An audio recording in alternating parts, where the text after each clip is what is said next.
fulfill the need for cheap basic transportation in post-war Italy. It is a decision that will forever change the course of Ducati.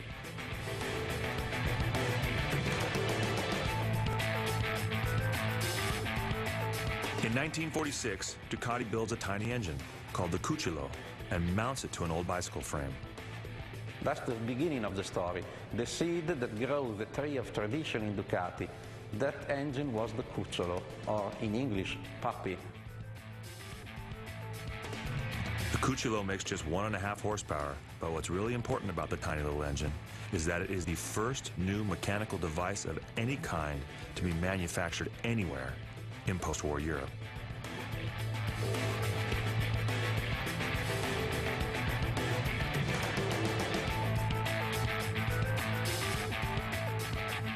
The remarkable success of the Cucciolo will lead to Ducati's first complete motorcycle.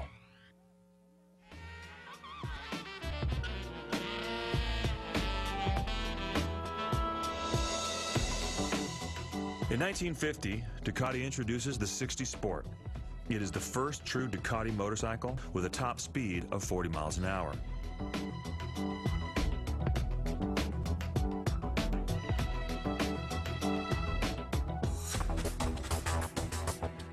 The 60 Sport paves the way for Ducati's next great milestone. Only it's not a motorcycle. It's a man who is fascinated by racing.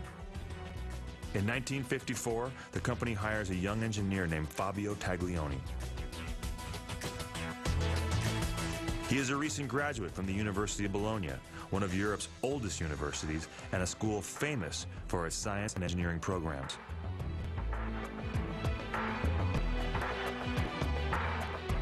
But it's Taglioni's passion for racing that transforms Ducati forever. The genius idea of Taglioni was creating the first ever race bike, the Grand Sport. In 1956, Taglioni developed for Ducati the first concept of a 125 Grand Prix Desmo. The bike was not developed for being a bike for races on the road, but races all around the world.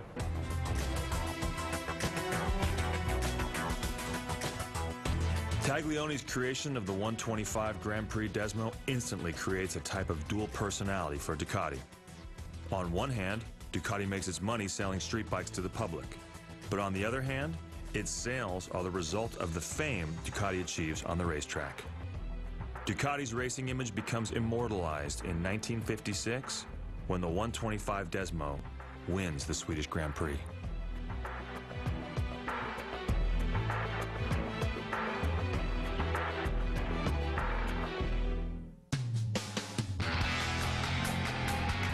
Ducati's racing legacy continues to grow in the 60s with an English rider on board a very special Ducati. One of 2,000 Ducatis all bought by just one man. Mike Elwood was just a boy of 19 years old in 1959 when he was officialized as a Ducati rider. And the father came in Ducati and paid for a bike, the 250 twin-cylinder Desmo, just for him.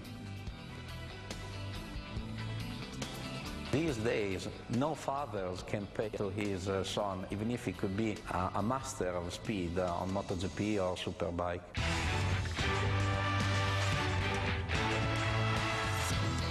Actually, Mike Hailwood's father, Stan, couldn't convince the factory to build just one bike for his son. So he orders 2,000 motorcycles. The result? Mike Hailwood becomes a legend on the track. And Stan Hailwood becomes the very first Ducati dealer in Britain.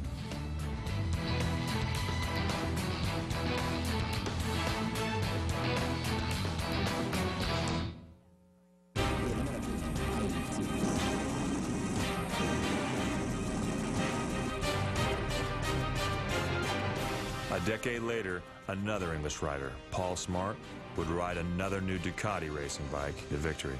We started with the 750. It was the bike that allowed to Paul Smart and Bruno Spazzari to conquer the first and second place at the 200 miles of Imola in 1972. We beat the scary monster of that age, Giacomo Agostini, with the Envy Augustas.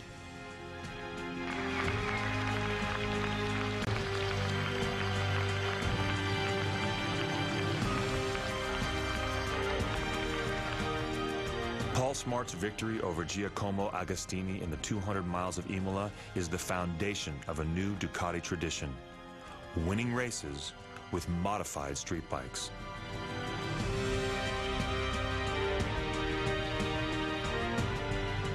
While Agostini's scary monster is designed by MV Agusta just for racing, Paul Smart's Ducati is a customized version of a motorcycle that anyone could have gone out and bought in 1972.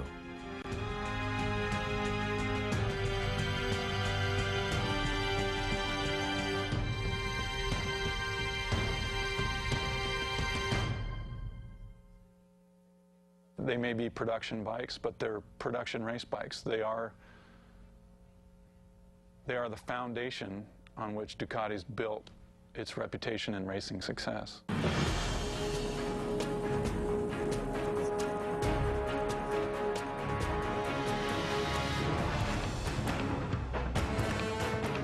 Paul Smart's win at the 200 miles of Imola on a Ducati 750 is also one of Fabio Taglioni's crowning achievements as head engineer. The success of the bike reinforces the genius of a unique engine layout Taglioni creates, an engine layout called an L-twin. This basic design becomes a hallmark of future Ducatis. We continue to make a large displacement air-cooled engine. It's an L-twin, Ducati L-twin. It's part of the tradition of Ducati. That's one of the reasons. And it's important to us because it's very much in line with our philosophy of lightweight sport bikes.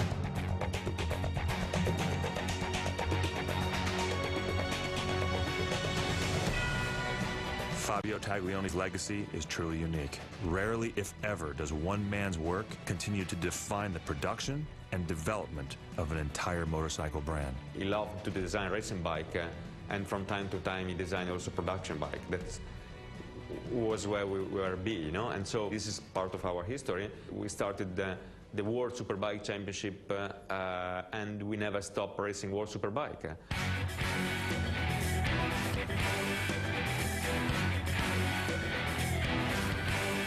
The success of Taglioni's L-twin engine sets the stage for Ducati's domination of World Superbike racing.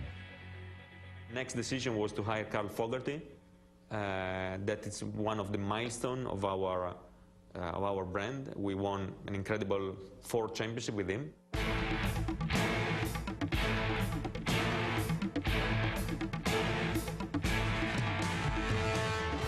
Carl Fogarty's 4 championships delight the Ducatista community. But it's the bike he rides that truly gets the glory.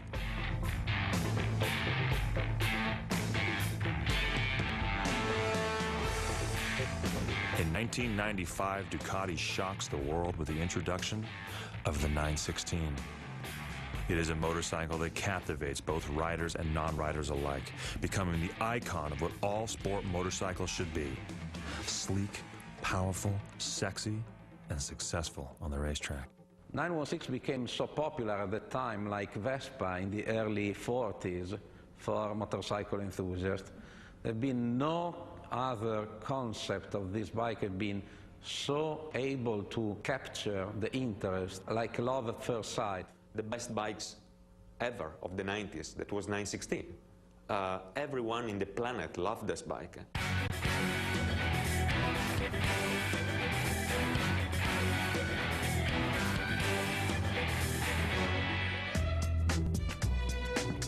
The 916 is the creation of Massimo Tamburini, one of the greatest motorcycle designers of all time.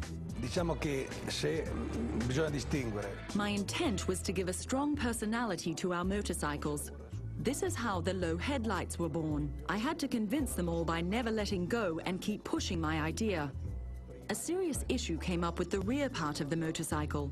As I am a very picky person, we created the double mufflers in the back that make the motorcycle recognizable from a distance.